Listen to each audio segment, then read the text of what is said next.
Hi, I'm Coach Corey Wayne, and this is my video coaching newsletter.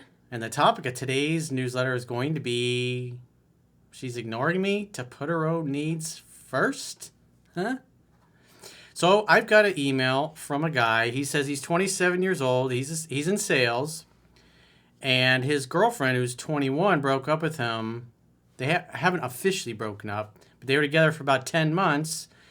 And what caught my eye about this particular email is that he did the two things that almost 100% of the guys that I've done phone sessions with over the years do, that leads to a loss of attraction, oftentimes a breakup, or being on the verge of a breakup or a divorce. And so it's just amazing to me. Guys do the same two things.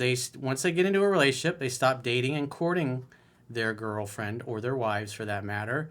And number two, they don't communicate with them effectively. They don't make the woman feel heard and understood. And as you've heard me say before, when a woman feels heard and understood, the legs open. And when she doesn't, the legs close. So the legs are closing on our young Padawan here. So let's see what we can do to help him turn things around. Because the other thing that's interesting about this is that he knew he was screwing things up, but yet he continued to screw things up anyways. And it wasn't until he's on the verge of getting dumped that he actually decided he was going to do something about it. And so remember, people will act consistently with how they view themselves to be. It doesn't matter whether the view is accurate or not. So he did everything right to get her to fall in love, but then he chose not to do what was necessary to keep it going long term. He got angry, he was mean to her, and then on top of that, he's not dating, courting her, or communicating, and a woman's only going to put up with that for so long because he's basically making her feel like he doesn't care. One of the most important things, if you're going to be involved with a woman, is you got to make her feel like you actually care for her. And when you make her feel like she doesn't care, you're communicating, hey, get the hell away from me. I don't want you around. And eventually she's like, well, if he doesn't want me there, bye-bye now. So let's go through his email. He says, hey, Coach, I'm a 27-year-old salesman who is grateful for your work. Well, my work only helps if you actually follow it and do what it says. You do the opposite, you're going to get undesirable results. But that's on you. Because nobody's coming to save you. You got to do that yourself. My 21-year-old girlfriend broke up with me without saying the words yet. I haven't heard from her in several days, and she's removed some pictures of us on Instagram, followed other men, sounds like replacements, and stopped sharing her location. Ooh. We were together for 10 months. This was the best relationship I've ever had and her longest. Well, she's only 21. She treated me like a total king, and she was clear about wanting marriage and kids. I was on the fence because I'm scared of making a wrong move so young and the responsibilities and changes that follow suit. Well, don't get into a relationship with somebody if you're not interested in having children or letting her think that you're interested in that. And if you know that she's not somebody you want to have kids with, you got to tell her. The way and I'm not calling the kettle black. I did a lot of stupid things when I was younger. It's all in 3% Man. You can read all about the coach's mess ups. The way I got here is textbook. I lost my center, becoming complacent, codependent, needy, weak, and rude. Go big or go home, I guess. I genuinely fell asleep in this relationship. I was so apathetic and ungrateful. And so this brings up a point I often make. If you are lonely and unhappy and you're thinking a woman is going to come along and make you happy, she will for a period of time. But then when you recognize that your happiness comes from within and that she's not actually the source of your happiness, typically 6 to 12 months after you've been together, when the honeymoon period wears off, once you recognize that she's not the source of your happiness, then you stop giving to her because you realize that you're just not happy. And you have to, before you get into a relationship, you got to get to a place where you love spending your time alone. You really enjoy single life. Because if you don't enjoy your own company, you're not going to be good company. He says, I had all the warning signs and just lacked the oomph to do anything about it. In other words, the oomph is you didn't have an emotionally compelling reason to turn things around in your relationship. You just didn't care. Maybe on some level you didn't think you were worth it, or you recognized that the honeymoon period was over and you still were an unhappy guy. And so you might as well just blow up your relationship, because why not? You can't give away what you don't have for yourself. And if you're not loving yourself and loving your life, when you recognize your girl's not actually the one making you happy, or unhappy for that matter, it's all how you the meanings that you give things that are going on, then you stop giving to her. And love is about giving. You go to a relationship to give. It's the whole reason you're there. This is your friendships, relationships with your parents, your siblings, your kids, your friends, your customers. It's all about giving. It's an act. I don't know what got into me. It's like I couldn't turn off the autopilot headed for destruction. Well, maybe on some level you felt you deserved it. And you also probably weren't used to things going well. Maybe you grew up in an environment where things were just a mess all the time, and so you're emotionally anchored to things being a mess. That feels normal to you. And things are messed up now, so hey, things are normal in your world. And so that's what happens when people are not used to normal and they get normal, they wreck it on purpose because they don't know how to deal with it. It doesn't feel right. It doesn't feel normal to them. To make matters worse, my headspace and intense emotional attachment led me to handle the events leading up to this horribly. She said she needed to talk. She came over, and I responded by saying in her words, everything I was supposed to. We kissed, had sex, laughed, and I thought all was well. Until the next day when she texted me saying she needed to come over again after work because she wasn't feeling settled. I would have said, sure, babe.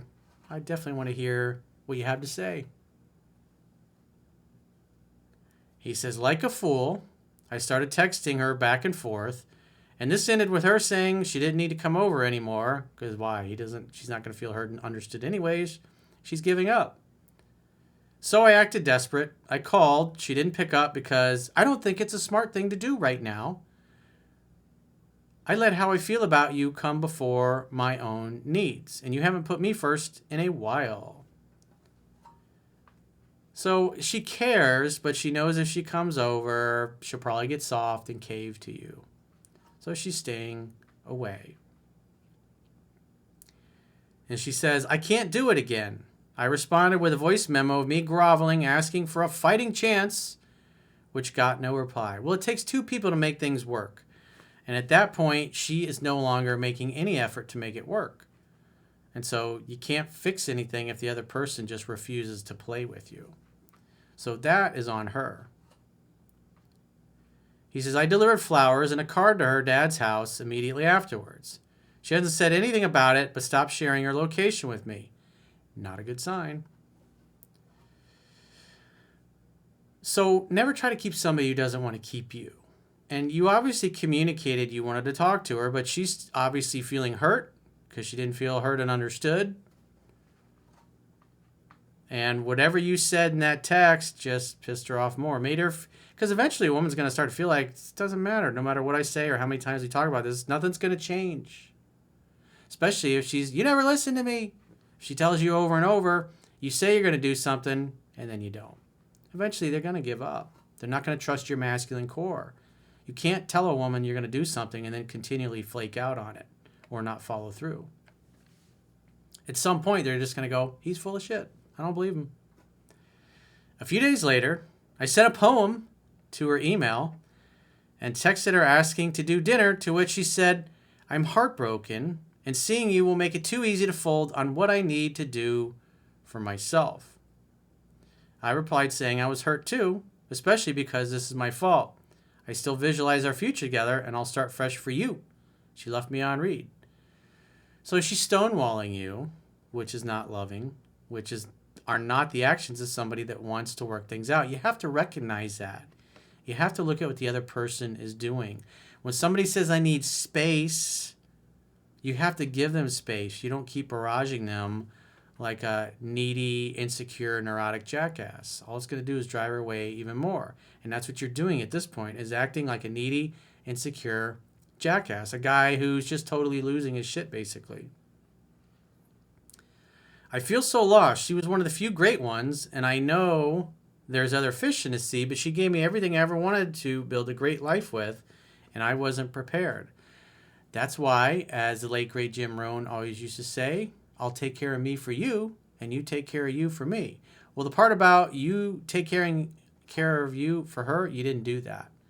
And so that's what, if you really want to fix this, and you really want to show that you recognize what happened and what you did wrong, you're going to get back in the gym. You're going to reconnect with your friends. You're going to get refocused back on your mission and your purpose in life. And you're also should be taking a physical copy or digital copy of 3% Man and listening to the audiobook on 2-speed so you can get through it in 3.5 hours and really concentrate on the material, because you don't know what the hell you're doing.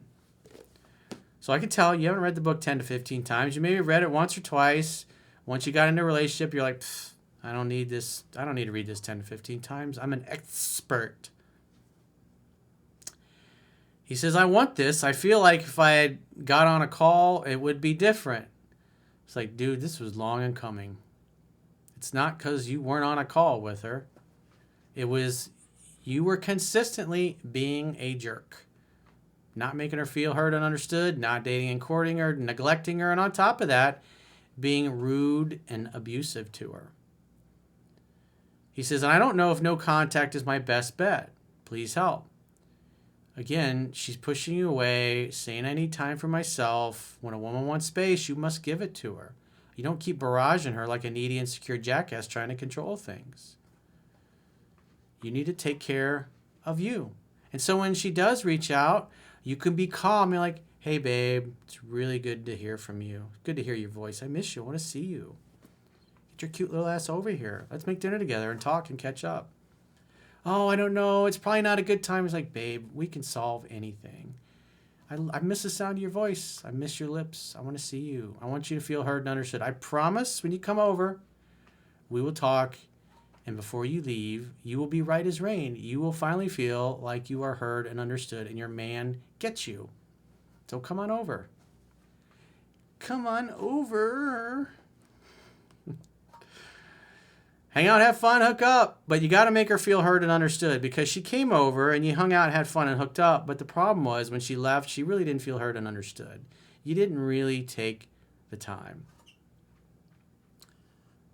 But where you made things worse was you kept pursuing and kept trying to force yourself into her life when she needs space. It's the worst thing you can do. Because you're communicating when you act needy that you don't have your act together. She can't trust your masculine core if you're losing your shit and acting neurotic and needy. It's not attractive. She needs you to be like, all right, no problem, babe. Call me when you feel better. Call me when you need to talk. Call me when you're ready to talk. I'd love to see you. You're there with open arms waiting for her when she's ready. This is not some chick he just went out on 2 or 3 dates. I'm sure the guys go, oh, let her go, fuck her. You don't know. You don't know what you don't know. This guy wants to have a chance to fix this. My job as a coach is to give that to him. It's easy just to go, oh yeah, toss her aside, find somebody else. It's like, yeah, you don't connect with people like this on a daily basis. It just doesn't happen. So good ones that connect with you well are hard to come by. So therefore, you should put the time and effort to do your part. So if it doesn't work out, you say, hey, I gave it my best effort. She wasn't willing to participate. She didn't want to play with me anymore. So I went and found a new partner to play with. So that's all you can do at this point. You got to be disciplined. Got to let the girl be. When she starts to think about you and wonder about you and miss you and she's ready to talk, she'll reach out. So if you got a question or a challenge and you'd like to get my help, go to understandingrelationships.com, click the products tab at the top of your screen, and book a coaching session with yours truly. Also, Quotes, Ruminations, and Contemplations, Volume 2 is out. The audiobook, paperback, hardcover, digital are all available. So until next time, I will talk to you soon.